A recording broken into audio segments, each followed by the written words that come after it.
One fast and easy way to make leathercraft projects with an outdoor look is to use the pine cone stamps. With these stamps, a swivel knife, and your imagination, you can create great looking designs that will be the envy of all who see them. There are two sizes of pine cone stamps available.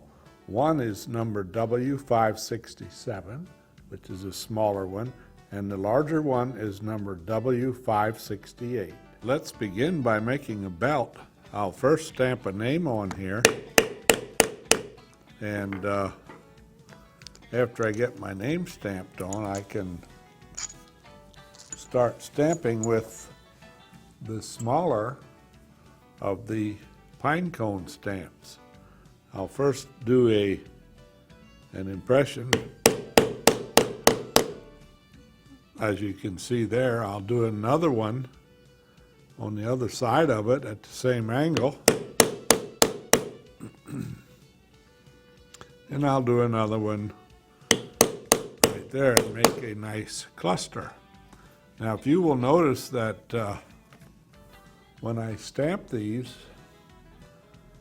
I'm stamping it several times.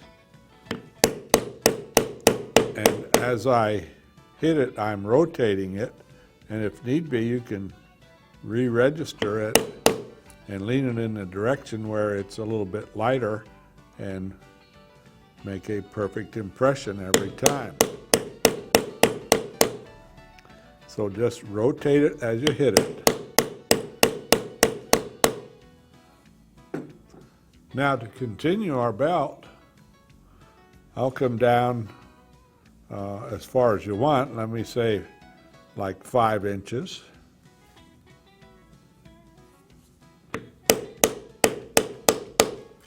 And I'll do another group of impressions.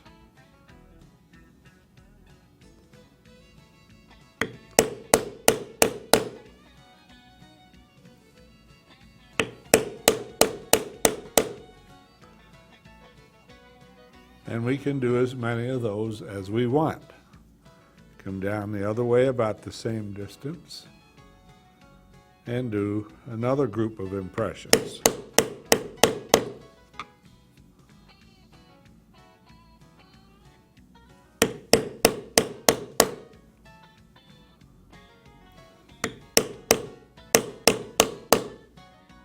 Next, we will use our swivel knife to add some additional tooling. I will first take it and do some straight cuts as you see me doing here, and this will simulate a group of pine needles. We'll turn it and put some on this side as well.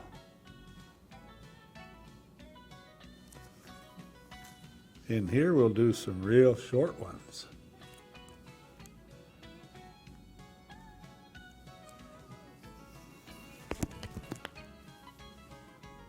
Now I will take my swivel knife and draw a stem. Now, if you want, you can do these on some tracing film and then trace them on. I find it easy to do them just as we're doing here.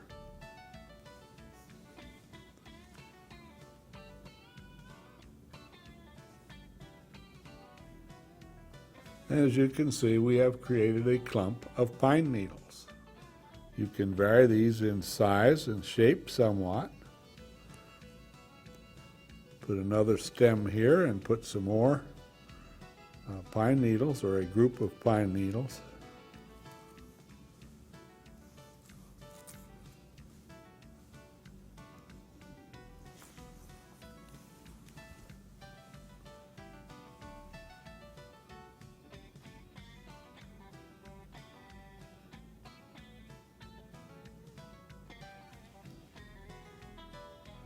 And you can add some more stems if you want.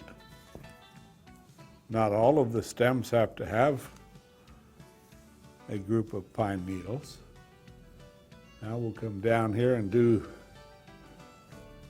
from the other end. You notice I only went to about the middle of this open area, and now I will come from the other group of pine needles and draw myself a stem. And from this stem we can then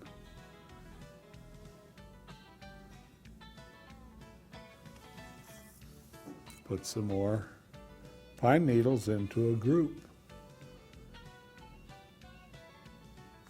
and create another group of pine needles. And there we have it, a real nice belt pattern, all ready for your favorite dyeing and finishing techniques. It not only is good looking, but it is done very quickly. Here's another belt. In this case, I have used the V407 Veinner tool and stamped a border, and I've also put a horse head in there. Here again, we can do it the same way. We can use our smaller one again and do several impressions, as you can see. And here again, I'll make a cluster of 3. I will do the same thing now on the other side. Notice I am changing the angle a little bit from our first one because I do not want to stamp onto my border. But basically, it's the same cluster. Now we'll go to the swivel knife.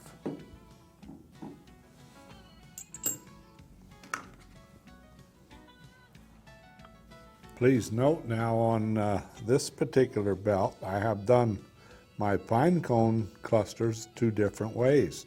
Here they kind of go in 3 different directions. Here they all go sort of in one direction. Then you'll also note that I have spaced my clusters a little further apart. This is up to you. You can do them any way you want.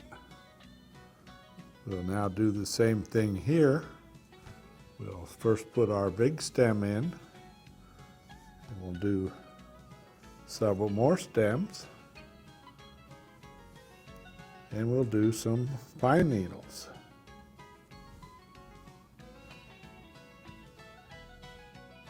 There's no particular place that you need to put the needles.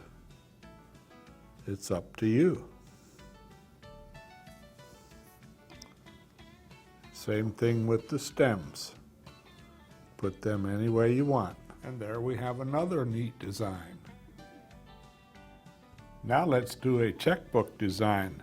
For this, I will use the larger of the 2 stamps, and I'll put a cluster of 3 down in this corner.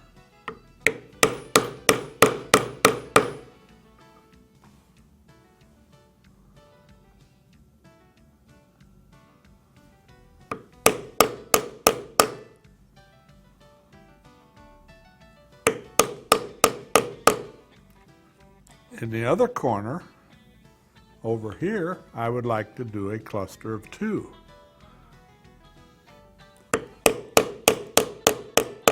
Notice I'm staying away from the edge so that I have a place for my lacing or stitching.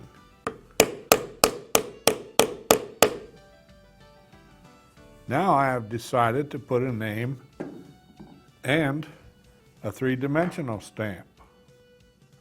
As you can see, I have stamped the name of Sam on here and a deer head, and now we can continue to fill in these areas with our stems and our pine needles. I'll start first right here in this corner, and I will do as I normally do, put my needles down in the point where the 2 pine cones come together. I'll do the same thing over here.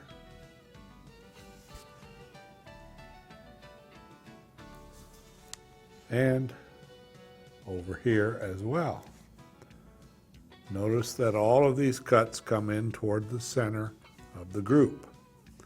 Now I'll go up here to about where the fold is in my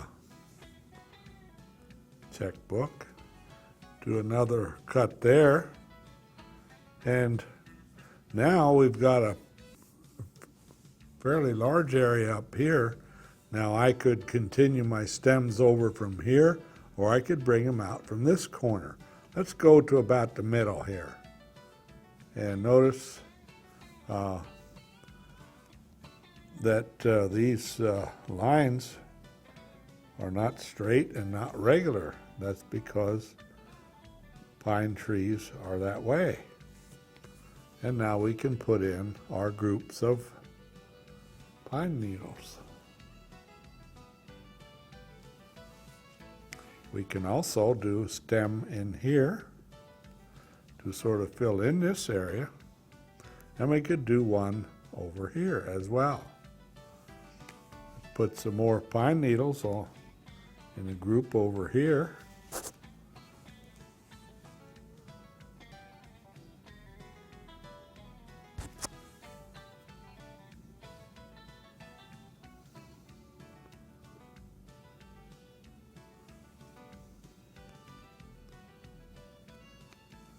And let's do some more up here.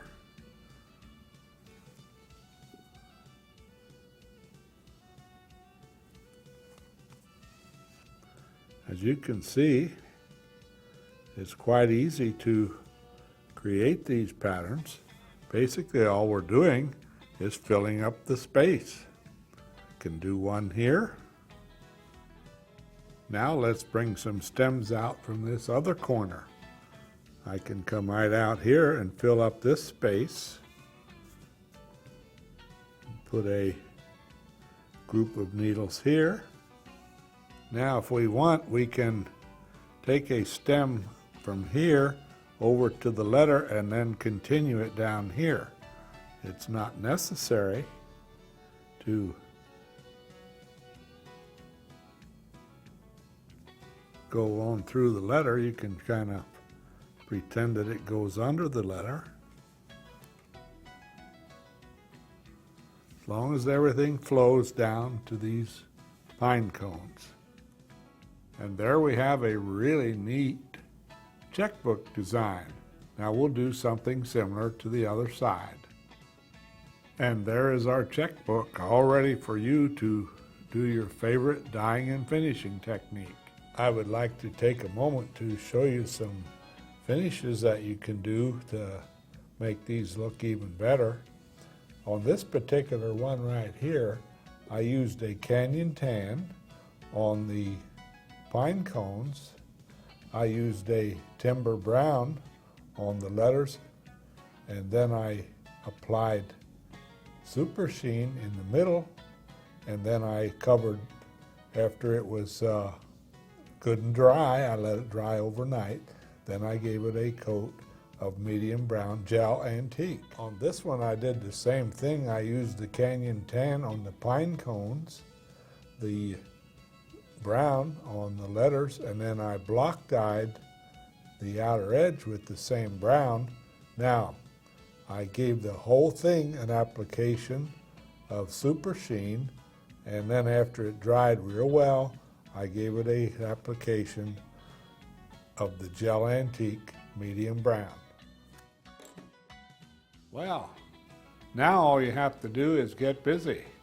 Just get yourself some scrap leather and start practicing, and soon you'll become an expert at using the pine cone stamps.